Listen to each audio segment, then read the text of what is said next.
I would recommend that parents get involved with their kids by reading the books with their children. I was in a library yesterday in Lexington, Kentucky, where I saw the books on the banned book list all over that library. But the other thing I saw were parents in that library with their children, working with the librarian and with volunteer teachers on homework.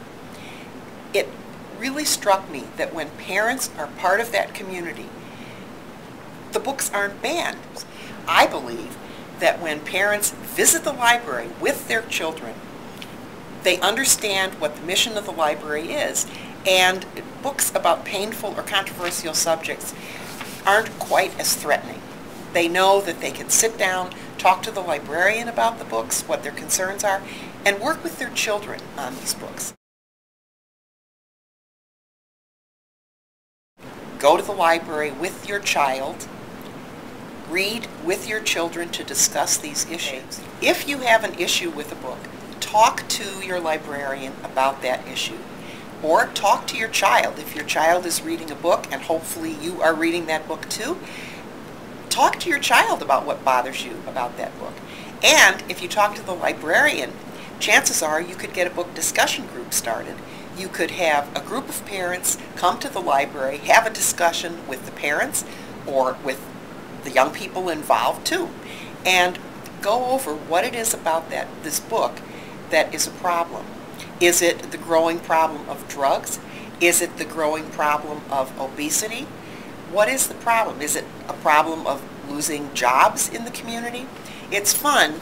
It's interesting to see what happens when people sit down and discuss the issues in a book and then relate them to their community. And because sometimes, in fact most of the time, the books that are banned are very powerful books.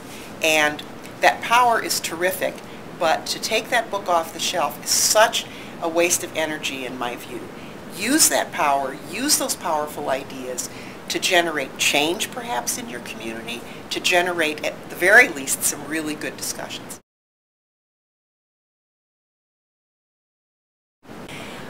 I think parents should care a lot about Banned Books Week in general because I think they should care about what their children read in a way that is caring of what their children can learn from books and how children, librarians, parents, and teachers, and in some cases members of a religious community can all learn about a book or ideas together by reading a book together.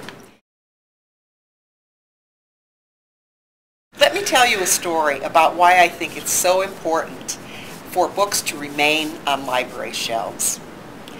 I was on a radio interview for a religious talk show in Champaign-Urbana, Illinois. And the next day I went to my knitting group.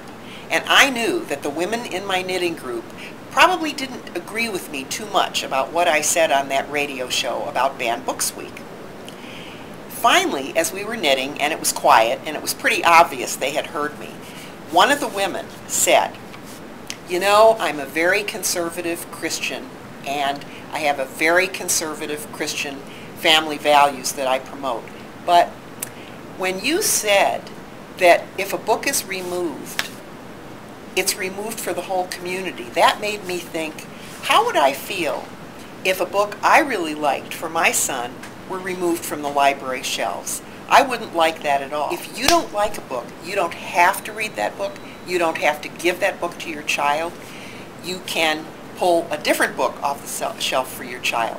But remember that other book you want to pull off the shelf for your child, maybe your neighbor would have pulled that book and decided not to.